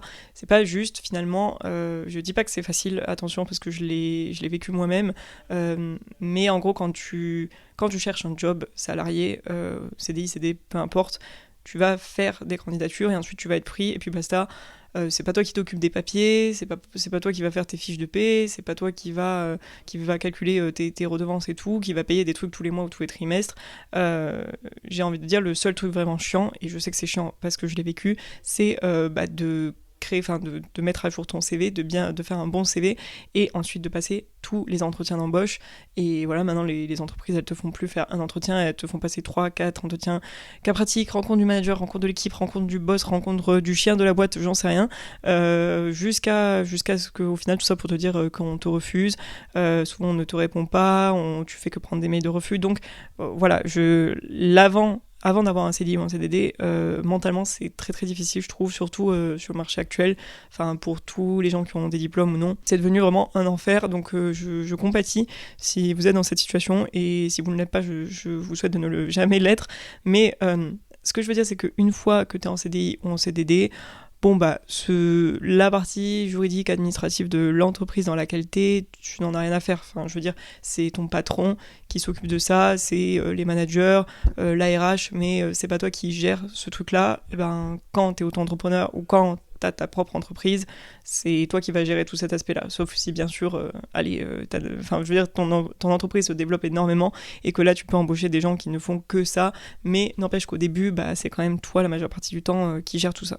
Bien évidemment, tu peux faire appel à un comptable. Je vais pas préciser, moi, j'ai pas de comptable, mais ça ne saurait tarder parce que y a plein de choses où des fois j'ai des questions et Internet n'a pas les réponses. Donc voilà, j'ai besoin d'un être humain qui me réponde sur des cas concrets, parce que tu auras toujours une petite spécificité sur, je sais pas, des fois une facture, un truc que tu veux faire, tu sais pas s'il faut faire comme ci, ou si ça c'est légal, ou si ça va pas. Même moi, j'ai fait, je vous dis, 5 ans de droit, et il y a encore plein de trucs où quand je lis, je suis en mode, je ne comprends pas en fait ce qu'il faut faire concrètement. Donc voilà, c'est très spécial. Ensuite, il y a du coup aussi tout l'aspect facturation qu'il faut gérer, parce que t'as des gens, ils vont te payer en une fois, il y a des gens ils vont te payer en 2 fois, il y a des gens même s'ils doivent te payer en 2 fois, ils vont pas te payer la deuxième fois. Il y a ensuite, est-ce que tu fais une facture, parce que vu que c'est un produit en ligne, il faut que tu passes par une plateforme de paiement. Est-ce que tu mets plusieurs possibilités de paiement? Est-ce que tu mets PayPal? Voilà, tout ça c'est compliqué parce qu'il faut que tes comptes en banque qui s'accordent avec la plateforme. Il faut que tu aies des comptes pro. Enfin bref, c'est une grosse galère parce que je sais qu'on m'avait déjà demandé 2-3 fois est-ce que c'était possible de payer avec PayPal. Franchement, je n'ai pas réussi à lier mon compte pro PayPal à mon compte en banque, donc c'est trop mal fait. Genre, c'est vraiment très très mal fait. Donc un jour peut-être je m'y repencherai dessus, mais là c'est trop complexe. Et franchement, la plateforme par laquelle je passe, donc moi j'utilise Stripe, qui est vraiment trop bien, qui est incroyable, autant je pense de mon point de vue que du point de vue client, parce que c'est très carré, c'est très bien et tout. Et voilà, mais c'est pareil, je veux dire, la première fois que j'ai accédé à ma plateforme de paiement, j'étais en mode qu'est-ce que c'est que ce truc? Genre, faut vraiment, tu sais, faut comprendre, parce que t'as des factures, t'as des courbes, t'as des stats, t'as tes relances, t'as les trucs, les données clients, il y a plein de trucs, et t'es un peu en mode, bon, ça fait beaucoup là, genre, t'as pas de tuto, tu vois, trop, donc c'est un peu complexe. Mais il va falloir que tu réfléchisses comment les gens en fait vont te payer concrètement, parce que si tu veux vendre un produit en ligne, en plus les gens ils vont pas te donner du cash ou une carte bleue que tu vas biper avec un terminal. Faut que ça passe par une plateforme, tu vas pas te faire des virements de compte bancaire à compte bancaire, quoi. Ensuite, il faut que du coup, en tant que ton statut, il faut que tu tiennes ton livre de recettes à jour, c'est-à-dire que il faut que tous les mois, tu écrives ce qui rentre dans ton compte. Donc voilà, telle date, pour tel truc, c'était un service, comment ça a été payé, comment c'est rentré sur mon compte en banque, et ça, un inspecteur des impôts peut te demander ton livre de recettes à n'importe quel moment pour voir que en fait, t'as bien des factures qui correspondent à ce qui rentre dans ton argent, et que t'as pas de l'argent qui rentre et on ne sait pas d'où il arrive. Donc voilà, tu peux pas antidater tes factures, bref, il y a plein de trucs qui font que tu dois tenir une espèce de comptabilité. et de trucs avec l'argent qui rentre et l'argent qui sort, on s'en fout.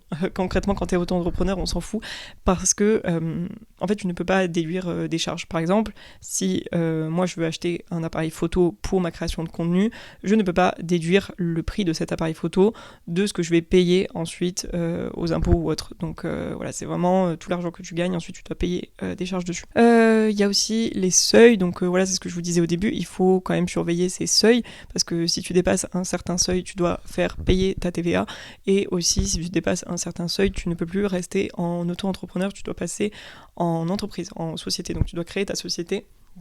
Donc voilà, c'est quand même des trucs que tu dois surveiller, qui font partie de ta gestion administrative, comptable, tout ça. Et c'est assez important parce que il faut rester dans la légalité. Donc ça, c'était vraiment la partie juridique, admin, tout ça. Mais maintenant, on passe à la deuxième partie des programmes qui font que c'est la création des programmes en eux-mêmes, en fait. Donc déjà, il y a toute la partie rédaction, puisque j'ai commencé bien sûr par écrire mes programmes. Donc là, il y a une réflexion sur la structure. J'ai pas dit ok, je commence page 1 et on écrit. Non, je me suis dit, mon programme, je vais le diviser en tant de parties. Il y aura ça comme chapitre, ça ira avant ça, et puis ça après ça. Donc il y a toute la partie de ton squelette, en fait, de ton programme qui prend du temps. Ensuite, il y a la rédaction entre chaque partie. Je pense que c'est l'une des plus longues parce que tu expliques certaines choses, tu racontes certaines choses, tu donnes des conseils, des tips, tout ça. Ensuite, il y a l'écriture de la programmation en elle-même, donc voilà le choix des exercices, est-ce que je mets plutôt tel exercice là, tel nombre de séries, de répétitions, donc ça il faut le tester. Ensuite il faut voir si ça marche. Bon, évidemment, comme j'ai l'expérience derrière et que je sais à quoi correspondent les exercices, l'intensité, le circuit, tout ça, ça va, mais sinon c'est assez, voilà, ça prend beaucoup de temps. Faut ensuite le mettre dans des tableaux et tout, donc l'écriture du programme en lui-même peut être fastidieuse. C'est la partie fastidieuse, je trouve. Ensuite, il y a la relecture, parce que voilà, tu peux te tromper, tu peux faire des fautes, tu peux oublier un mot, donc c'est quand même important vu que tu vas publier un truc écrit que à la fin ce soit nickel, quoi. Donc ça c'est toute la partie rédaction, je pense que j'ai rien oublié. Ensuite il y a la partie design qui est trop plaisante. Pour l'instant c'est moi qui ai toujours fait ma partie design, mais du coup tu vas penser aux couleurs, tu vas penser aux typos, donc tu vas chercher plein de typos différentes pour les écritures, tu vas penser à la mise en page, est-ce que tu mets une photo là, est-ce que tu fais, je sais pas, des petits designs, des petits doodles, enfin il y a plein de trucs en fait sur lesquels tu vas tester des trucs, tu vas essayer de faire en sorte que ça fasse un ensemble assez cohérent. Tu vas agencer tout ça, donc ça prend beaucoup de temps le design, parce que des fois tu vas rebouger sur chaque page des petits trucs pour que ce soit bien aligné sur les trucs, puis tu vas le changer un peu et du coup tu dois le changer partout. Enfin design ça prend beaucoup de temps, je pense. On se rend pas compte de faire le design de 100 pages d'un e-book si tu veux que ce soit un minimum quali et que tout vient de toi et que t'as pas juste fait un copier-coller d'un truc que t'as pompé. Donc voilà, il y a la partie design en fait que tu dois aussi développer si tu veux le faire toi. Encore une fois, il y a plein de choses, je vous le dis, vous n'êtes pas obligé de le faire vous pouvez le déléguer, mais déjà déléguer, la personne ne sera jamais dans votre tête pour faire à 100% ce que vous voulez, et ça coûte de l'argent. Et bon, des designers, t'en as à tous les prix, mais par exemple, moi, il y a des designers que je veux. Malheureusement, pour l'instant, je peux pas me permettre de travailler avec elles parce que ce n'est pas dans mes priorités du budget. Et voilà, je sais pas si vous imaginez les prix d'un designer pour ce genre de travail, de trucs, mais c'est très très cher. Et c'est normal, hein, je veux dire, c'est beaucoup de travail, donc je suis pas du tout en train de dire que c'est trop cher. En tout cas, c'est trop cher pour mon budget actuel, mais bien sûr, c'est des choses sur lesquelles tu réinvestis au fur et à mesure du temps. Donc ensuite, t'as tout ce qui va être photo, parce que dans ton programme, tu vas mettre des photos pour la couverture, pour illustrer plein de choses et tout. Tu vas avoir besoin de photos pour le promouvoir ensuite sur les réseaux, sur la page du programme et tout ça. Et donc, il faut que tu crées un mood board pour donner une idée un petit peu de ce que tu veux à la personne qui va prendre les photos, même si c'est toi, tu sais quoi, même si c'est toi, il faut que tu aies une idée un petit peu de ce que tu vas prendre en photo. Il faut que tu fasses le shoot en lui-même, donc ça prend plusieurs heures. Voilà, moi je me maquille, je m'habille, je me coiffe bien, je choisis des tenues, je choisis des couleurs, des angles, des luminosités pour que ça fasse tout un truc, comment on appelle ça, toute une ambiance, un environnement. Donc ensuite, il faut faire le shooting, ça prend du temps. Ça dépend si tu le fais dans un endroit en extérieur ou en intérieur, ou si tu loues un studio, parce que si tu loues un studio, ça coûte de l'argent de payer le studio. Pareil, ensuite, tu peux éditer les photos. J'avoue, je crois que j'ai pas édité mes photos, enfin quasiment pas. Il n'y a pas de retouche sur la plupart des photos. Parce que c'est vrai que j'aime bien maintenant les trucs avec la lumière naturelle, donc je change pas trop.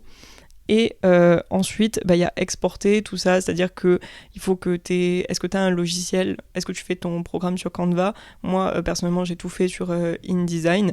Et voilà, donc il faut que tu aies le logiciel, il faut que tu t'habitues au logiciel, que tu apprivoises le truc, parce que au début, t'es un peu perdu, genre t'es vraiment sur un truc avec plein d'options, plein de possibilités, et tu sais même pas par où commencer pour écrire et faire un truc correct. Bon, maintenant, il n'y a pas de problème, je veux dire, je maîtrise le logiciel pour faire un livre ou un poster ou quoi que ce soit. Enfin, c'est vraiment fait pour faire ce genre de truc InDesign. Mais au début, t'es un peu perdu. Faut aussi exporter ton fichier pour que ça se passe bien. Par exemple, au début, moi, je savais pas qu'il fallait exporter en PDF interactif pour que tout soit cliquable, etc. Ou je savais pas pourquoi mes photos, elles étaient pixelisées et tout. Et en fait, petit à petit, j'ai compris comment faire. Enfin bref, il y a plein de trucs en fait qui à chaque fois vont t'arriver où t'es en mode je sais pas comment faire, mais il faut que je trouve une solution, quoi. Donc tu cherches sur Google, t'essayes par toi-même de chapeauter, de faire des trucs pour essayer de trouver une solution et que ça rentre comme tu veux, parce que quand tu n'as pas été formé pour, tu pars de zéro, quoi. Donc ça, c'est vraiment toute la partie création du e-book qui est vraiment je pense que c'est un des aspects que je préfère. Et c'est pour ça qu'il y aura d'autres guides, Gym Girl, etc., qu'il y aura d'autres programmes de plein de sortes, parce que j'adore. C'est vraiment la partie, je sais pas, c'est incroyable de créer un truc comme ça, que tu peux garder, et quand je vois en plus qu'il y a des filles qui l'ont imprimé, enfin qui ont imprimé mon programme et qui le prennent à la salle et tout, ça me rend encore ouf de penser à ça aujourd'hui, quand je vois ça.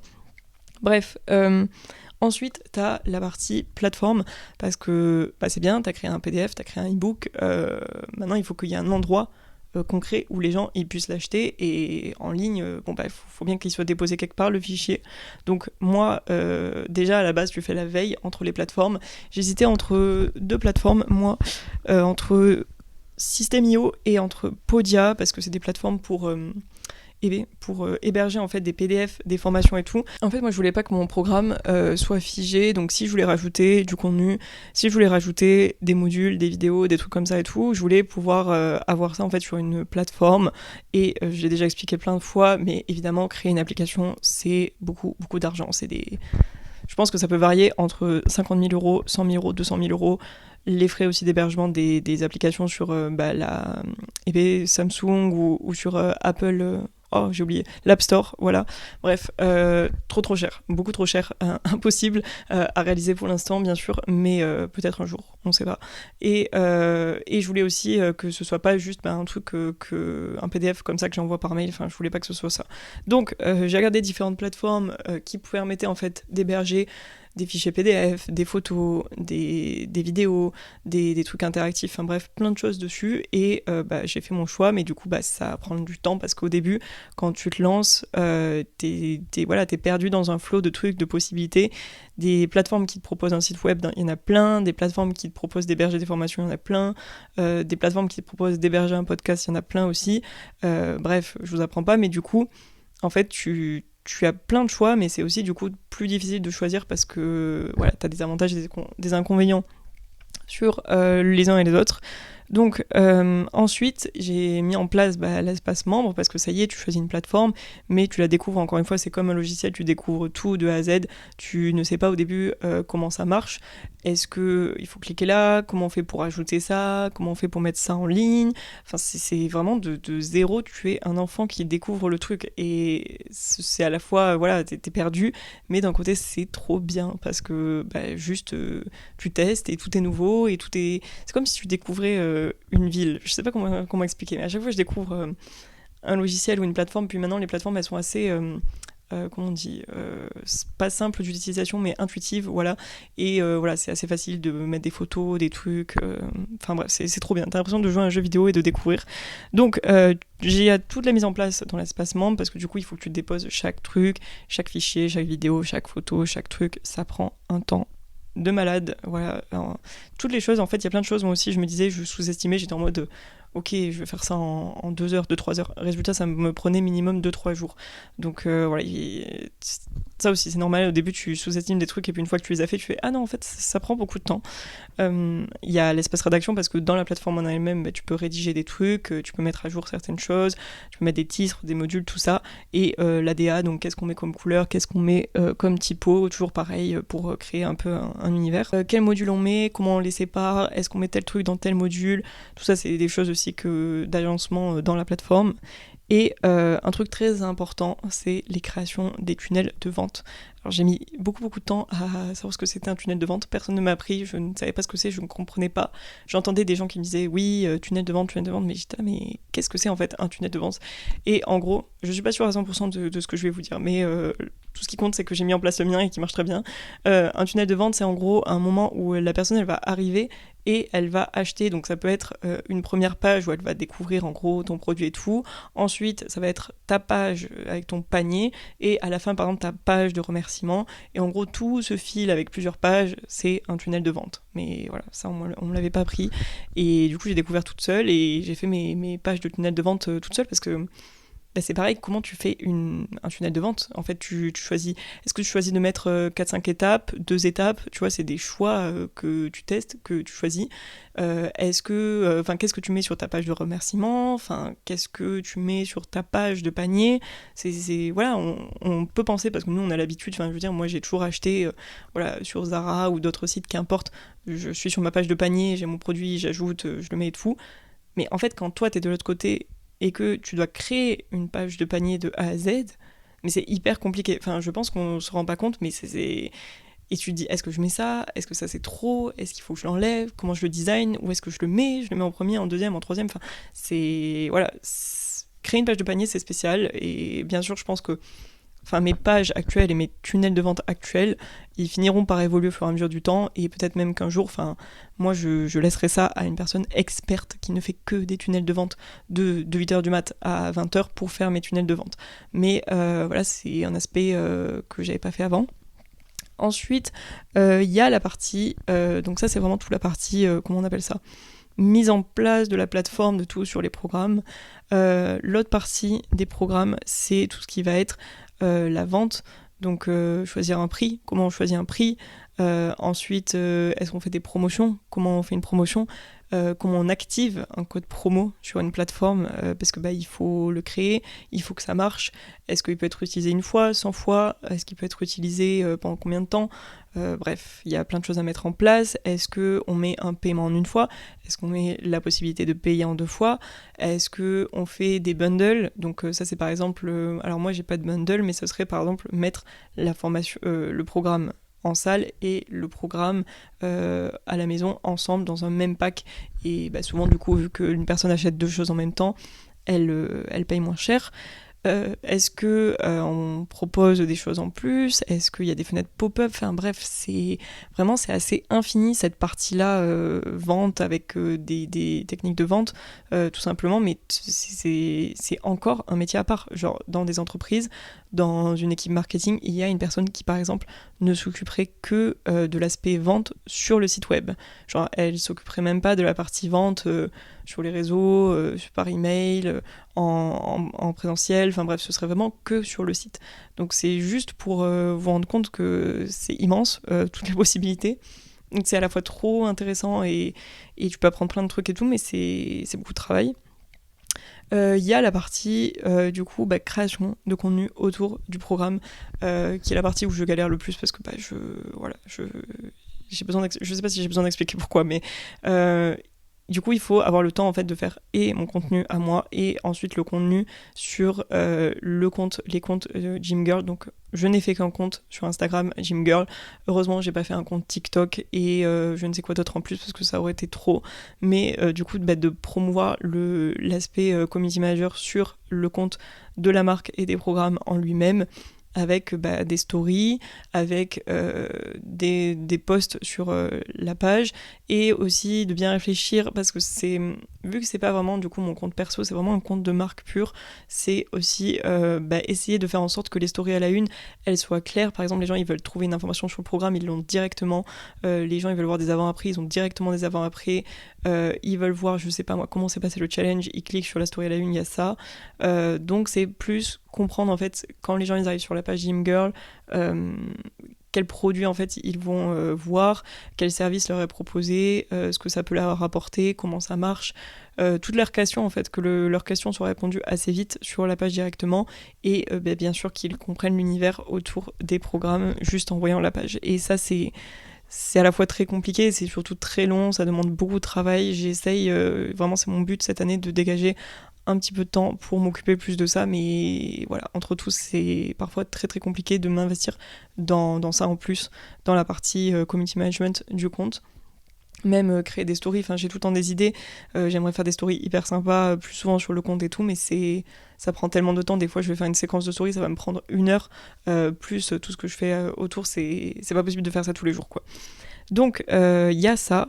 Ensuite il y a la partie service client, que vous ne voyez pas, mais du coup moi je les considère pas comme des clientes, c'est vraiment c'est mes gym girls quoi. Je veux dire, c'est des filles qui ont pris mon programme, qui se sont motivées, qui font le programme tous les jours, etc., qui s'entraînent avec moi, donc je trouve ça juste ouf, et voilà, merci, enfin, celles qui font le programme, je suis trop fière de vous, donc c'est plus pour moi comme des coachés, enfin vraiment des clientes que je coacherai, plutôt que comme des gens juste qui ont acheté mon programme, quoi, et du coup, il faut, enfin, nous, on a un groupe dessus, enfin, j'ai créé un groupe pour lequel on parle, et j'essaye de prendre du temps pour répondre aux questions s'il y a besoin, que ce soit des questions sur le programme.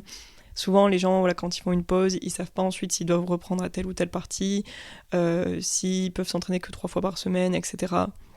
Donc, il faut être présente. Enfin, je veux pas juste donner un programme et puis disparaître. Et il y a la partie, ça m'arrive assez peu, heureusement. Mais service client pur, par exemple, quelqu'un qui a acheté le programme salle, alors qu'en fait elle voulait acheter le programme maison, il faut que je me débrouille sur la plateforme et tout pour la rembourser et activer l'autre programme.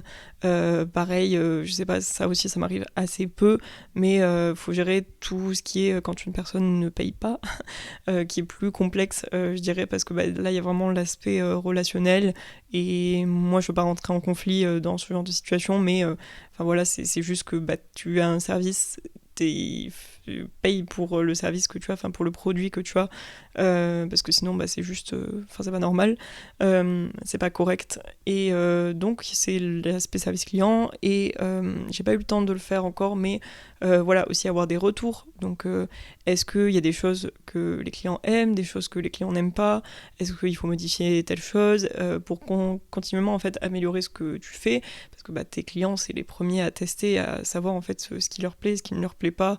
Est-ce qu'il y a un truc qui est de trop, est-ce qu'il faut des vidéos plus longues, des vidéos plus courtes, un autre format, enfin bref, il y a plein de choses sur lesquelles en fait les personnes qui consomment ton produit sont les plus à même de te dire ce qu'elles préfèrent.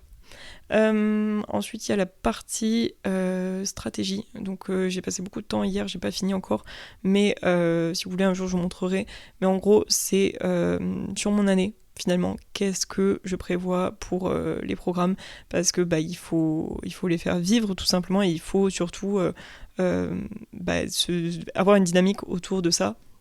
Donc du coup en gros j'ai mon calendrier avec tous mes mois, janvier, février et tout ça jusqu'à décembre, donc ça c'est mon année 2024, et en fait chaque mois qu'est-ce qui se passe concrètement. Donc par exemple, et en fait je classe par lancement ou autre.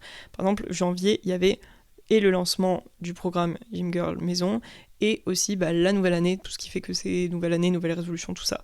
Donc ça, c'est vraiment le parti projet, tout ça. Ensuite, dessous, c'est les réseaux sociaux, la communication, donc comment on communique dessus, comment on le tease, comment on le fait vivre pendant, comment on en parle, tout ça. Ça, c'est la partie com, tout simplement. Ensuite, il y a la partie sales, donc la partie vente. Est-ce qu'il y a une offre de lancement ?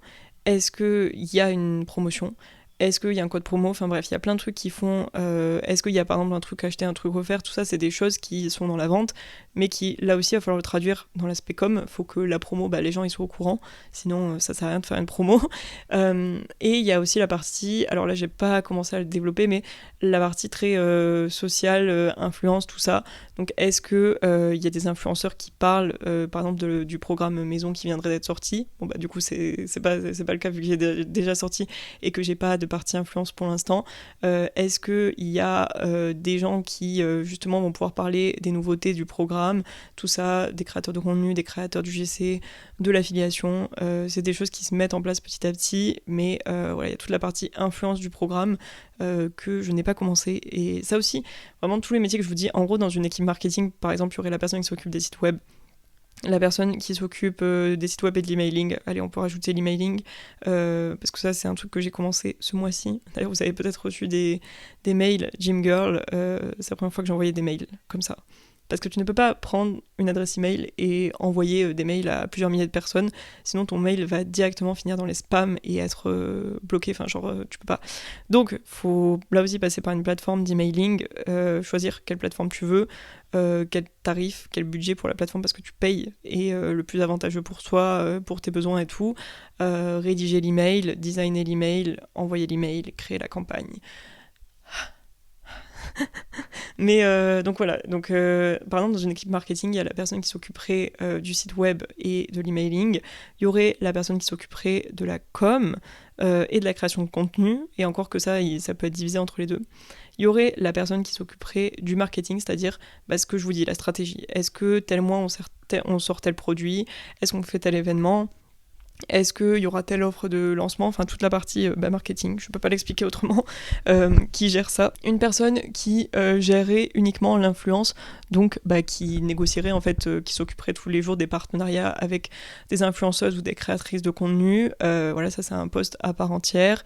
Et voilà, enfin il y a une personne qui s'occuperait juste des événements, une personne qui s'occuperait par exemple si j'avais des produits physiques, de la vente en produits physiques s'il y avait un magasin, enfin c'est immense le nombre de trucs qu'il peut y avoir dans une équipe. Et là pour l'instant tout ce que je vous cite depuis le début, c'est moi qui fais, voilà, c'est moi. Donc il y a la partie vente, comment tu vas vendre tout ça, et la partie influence du coup que je n'ai pas commencé. Et la stratégie, pareil, il faut toujours que tu réfléchisses en fait à qu'est-ce que tu vas sortir et surtout anticiper. C'est vraiment le truc le plus compliqué, je pense, c'est te dire, c'est pour ça qu'il faut faire un truc sur l'année, voire même sur l'année d'après, pour que tu puisses justement te dire, ok, dans 2 mois, j'ai prévu de sortir ça ou de faire ça, donc comment sur les semaines qui me restent, je vais pouvoir avancer au maximum pour que ça sorte dans les temps et que ça se fasse dans les temps, parce que malgré tout, alors après... voilà, il faut aussi respirer et se laisser du temps et se dire que c'est ok si tu es un peu en décalage des fois. Enfin, moi, j'essaye de maintenant me relaxer un petit peu plus avec ça, sinon je vous jure, je pèterai un câble. Mais bien évidemment, chaque domaine a ses temps forts dans l'année. Moi, mes temps forts, c'est plutôt début d'année, un petit peu avant l'été et à la rentrée, parce que c'est le moment où les gens ont la motivation pour se remettre au sport et tout.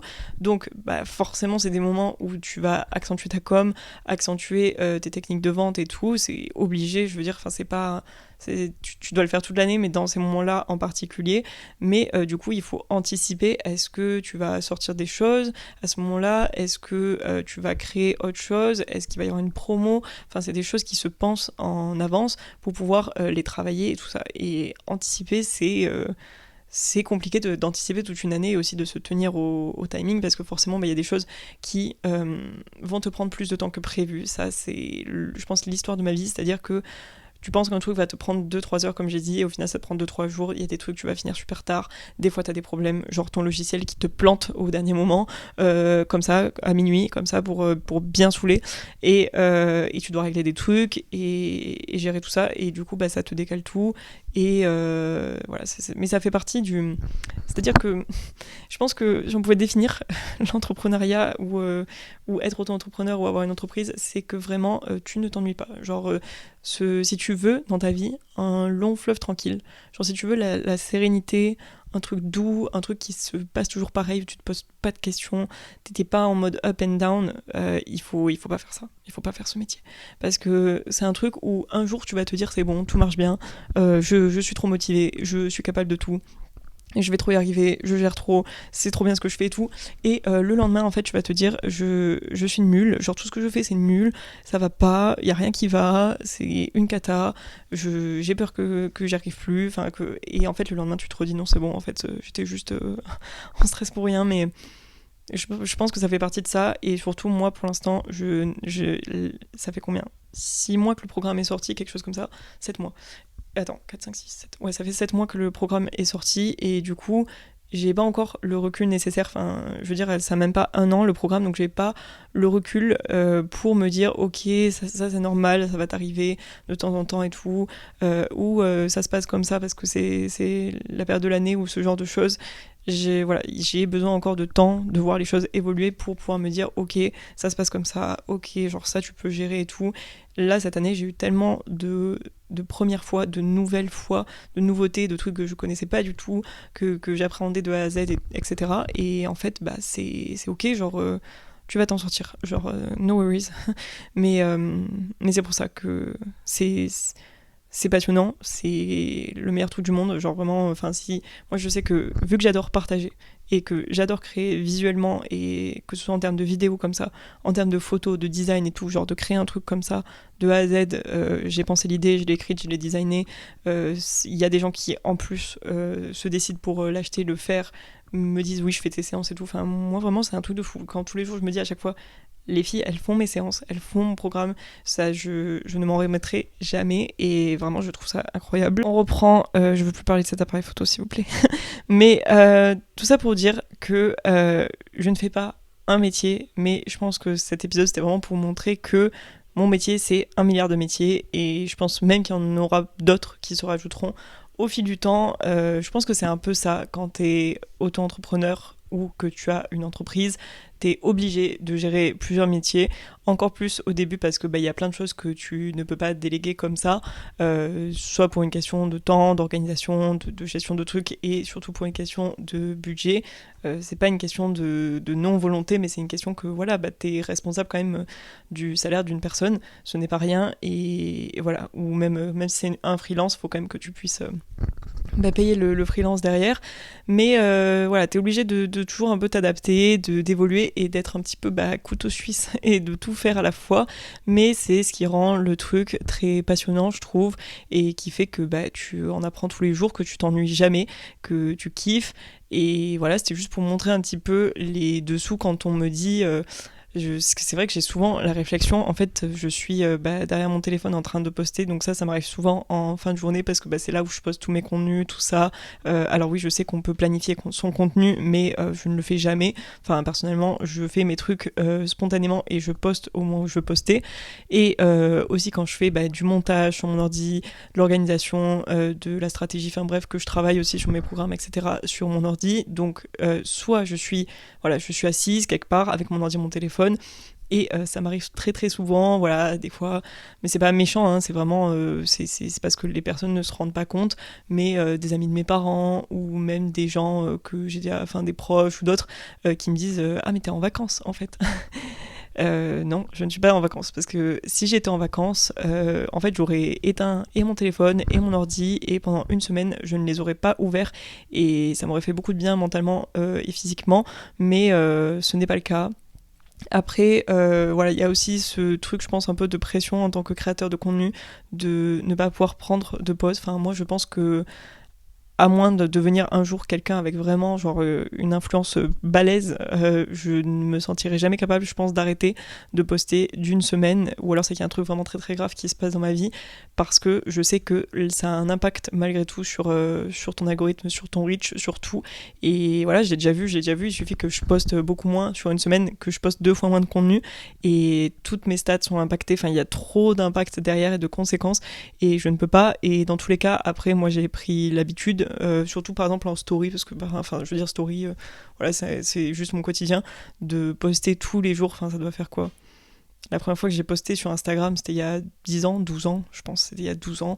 Je poste du contenu depuis plus de 10 ans maintenant, donc c'est plus, voilà, ça fait partie de ma routine, ça fait partie de ma vie de partager comme ça avec vous, et du coup, je ne me verrai pas pendant une semaine ne rien poster, tout simplement parce que c'est pas normal. Même là, d'ailleurs, hier, j'ai posté une story, c'était la story de mon frère qui partait à l'étranger, et voilà, hier, j'ai eu une très très grosse journée, j'avais plein de trucs à faire, et surtout, j'étais un peu préoccupée par tout ça et tout. Bon, c'est bon, il est arrivé à destination, il est arrivé à l'autre bout du monde pour commencer son échange universitaire, mais voilà, c'est des choses qui du coup font que voilà, tu peux être absent pendant une journée un petit peu plus, t'es pas collé à ton téléphone en fait, parce que t'as vraiment des choses qui se passent dans ta vie, et voilà, tout simplement.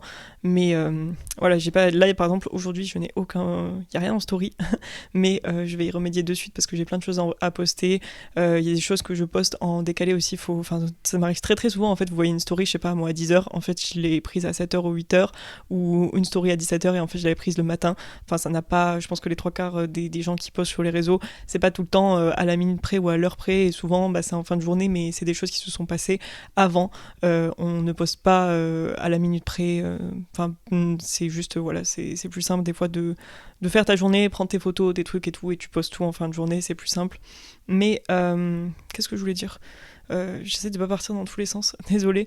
Cet épisode est un peu long aussi, mais j'avais tellement de trucs à vous raconter que voilà, 30 minutes ça m'aurait pas suffi pour tout expliquer, pour tout vous montrer.